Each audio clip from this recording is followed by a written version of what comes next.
ભણાવે કે બેટા હમણાં હાંડવો થઈ જશે, હમણાં હાંડવો થઈ જશે, થોડીક વાર છે, થોડીક વાર છે, ખોટે ખોટે આમ ફેરવે અને હાંડવો પકડે ને એવલી વારમાં તો બાળકો સુજાય, કાંઈ હોય તો હાંડવો પાકે.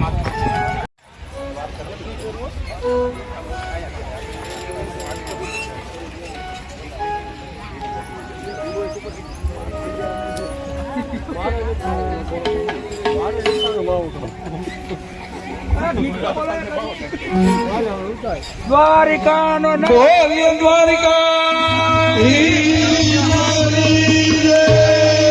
કૃષ્ણ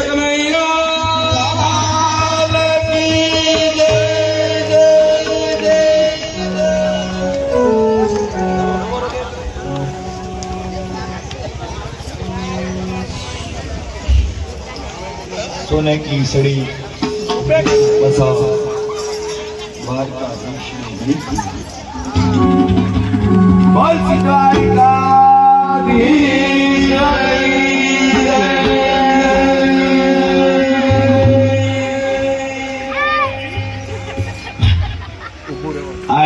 તમે એકવાર જાઓ ને વાતો કરતા કરતા બને સુજાય છે. સુદામા રાતે વિચાર કરે છે કે આ મારી પત્ની એ સમજે છે કે મારું અયાતક વ્રત છે અને અત્યાર સુધી મારું અયાતક વ્રત જો કોઈનાથી ટક્યું હોય ને તે મારી પત્ની છે. પણ આજ મારી પત્ની, आज देवी सुशीला, आज देवी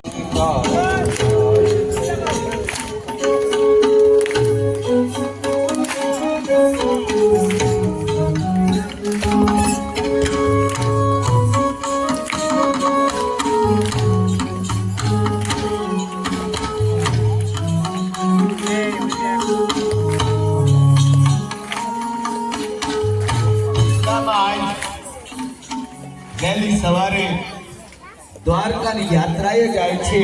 સુદામા મનમાં વિચારે છે કે દ્વારકાનાથને મળવા જવું છે, દ્વારકાનાથની યાત્રાએ જવું છે અને એને મારી જેમ બાળકો હશે અને હું એને મળવા જાઉં અને એની પાસે જઈશ તો એ મને પૂછશે કે કાકા કાકા તમે શું લઈ આવ્યા?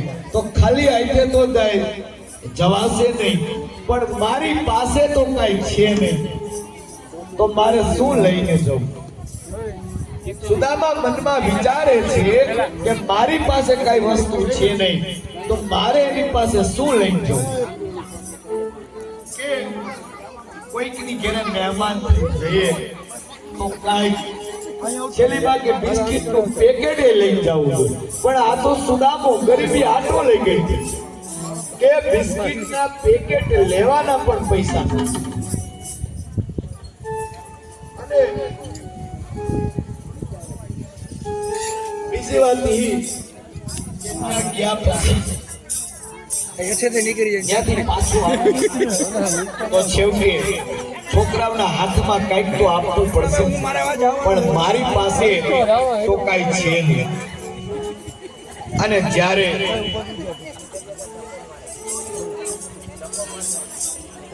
આવો વાતથી સુદામા મૂંઝાય છે ત્યારે એને મૂંઝવણ દૂર કરવાને માટે સુદામા છે પત્ની સુદામાને મદદ કરે છે. અને પત્ની એને જ કહેવાય જે મુસીબતના સમયમાં તેના કુટુંબને મદદ કરે ને એને પત્ની. સુશીલાજી થોડીક વાર બહાર જઈ પાડોશમાં જઈ અને એક વૈષ્ણવનું ઘર છે, એ વૈષ્ણવના ઘરની પાસે જઈ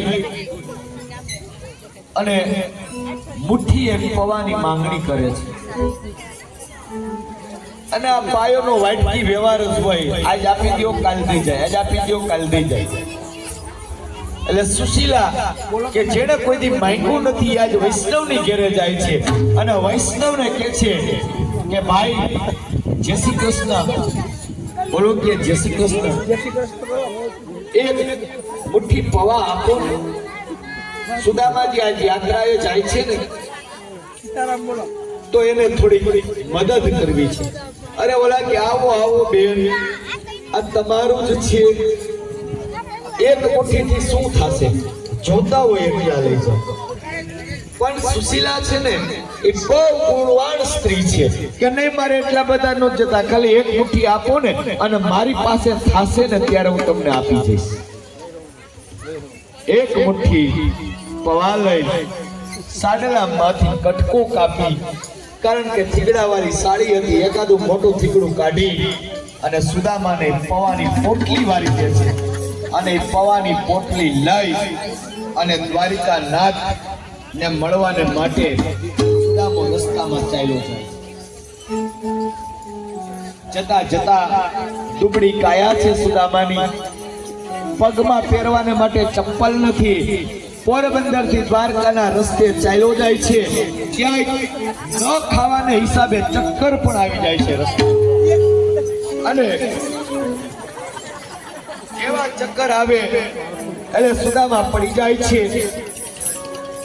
પગની અંદર સુદામાને કાંટા કંકળ વધારે લાગેલું છે, જ્યાં જોવો ત્યાં લોહીના ટચિયાઓ ચાલ્યા જાય છે.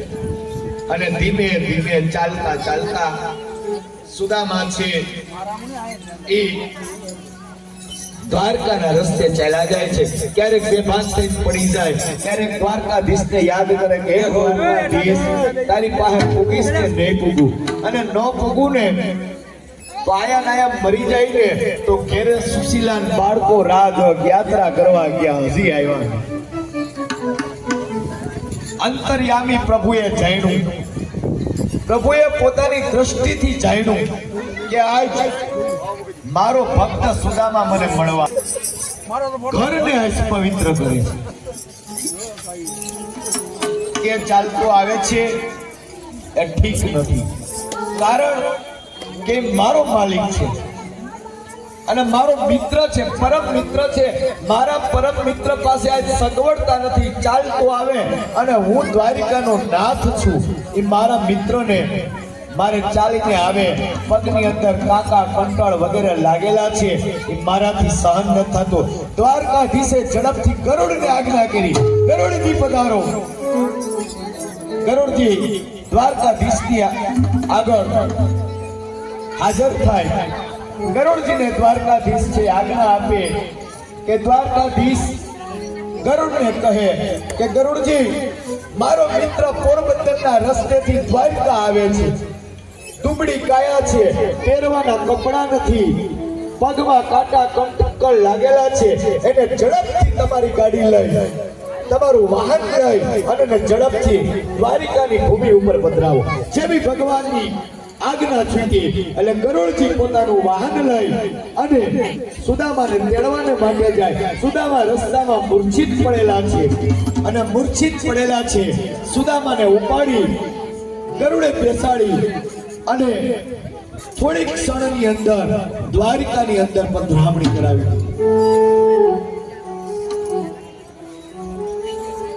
સુદામા મનમાં વિચાર કરે, ઓહો, મને તો એવું હતું કે દ્વારકાની નગરી કેટલી છેટી હશે, કઈ આવશે, આ દ્વારકા આવી ગયું.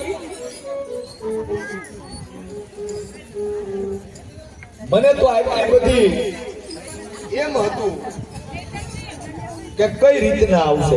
સુદામા જ્યારે મૂર્છામાંથી જાગૃત થયો તો સુદામા દ્વારકાના નગરની અંદર પધારી ગયેલો. ભગવાનને માટે 5 ડગલા ચાલીએ ને ભગવાનને માટે, તો ભગવાન આપણા માટે 20 ડગલા ચાલે, જે ભગવાને સુદામાને બતાવી દીધું. સુદામા છે એ દ્વારકાની અંદર પધારી જાય છે અને દિવ્ય દ્વારકાપુરીના દર્શન કરે છે। સુદામા દ્વારકા નગરીની અંદર પ્રવેશ કરે એટલે માર્ગની અંદર સુદામા કે જય શ્રી કૃષ્ણ, તલા દ્વારકાના લોકો કે જય દ્વારકાધીશ। સુદામા બીજા માણસને પૂછે, ભાઈ જય શ્રી કૃષ્ણ, આમાંથી લઈ લો મારે પાડવો હલો હામો કે જય દ્વારકાધીશ। સુદામા કે આવું ખરેખર દ્વારકા આવીશ આખો ઉતાર્યો કે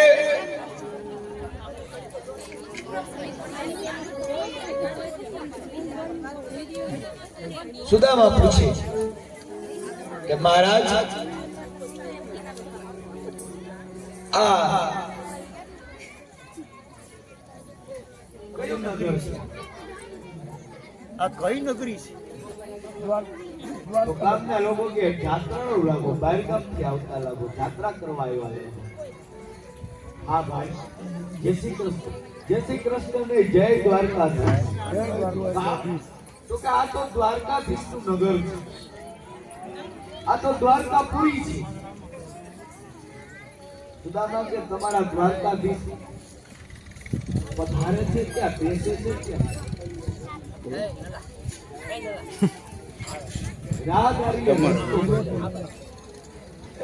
ઓલું ઊંચું શિખર દેખાય ને મંદિર, જોલું દેખાય કે નહીં? એમ કરો તો ખરી બોલે એને 100 એ બોલે ધજા ફરકે ને।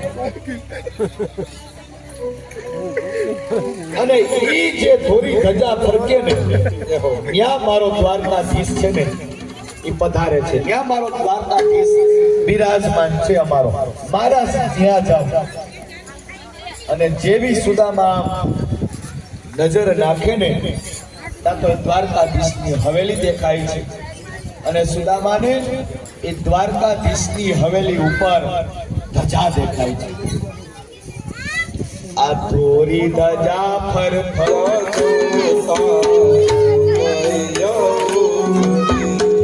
થોરી ધજા ફર ફરે તાર દય કરે, થોરી ધજા ફર કે તાર દય કરે। ગુરુ સેવાથી શ્રી પામાય રે લોલ, ગુરુ સેવાથી શ્રી પામાય રે લોલ, ધજા ફર કે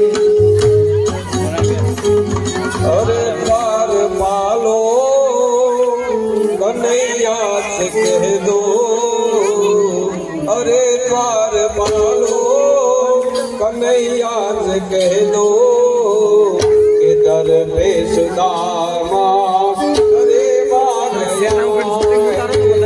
अरे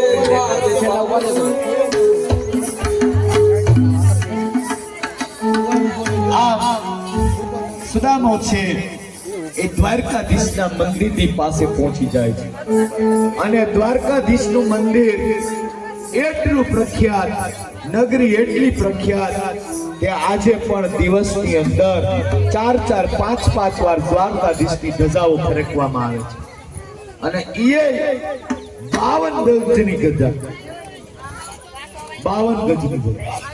દ્વારકાધીશ એટલો બધો પવિત્ર છે, એટલો બધો શક્તિશાળી છે કે જેના મંદિરની ધજા 5 કિલોમીટર દૂરથી દેખાય છે, ફરફરે છે। 52 ગજની ધજા ચડાવવાનું પણ એટલું જ મહત્વ છે, કારણ કે 52 ગજની ધજા 9 ગ્રહો, 27 નક્ષત્રો, 12 રાશિઓ અને સૂર્ય ચંદ્ર આ બધાને ભેગા કરી અને 52 દેવો બનાવે, અને ઈ 52 દેવોની ધજા આજ દ્વારકાધીશના શિખર ઉપર ફરફરે છે। ઘણી સુદામાજી પધારે છે અને દ્વારની આગળ આવે છે, દ્વારકાધીશના મંદિરના દ્વારની આગળ આવે, દ્વારપાલો સુદામા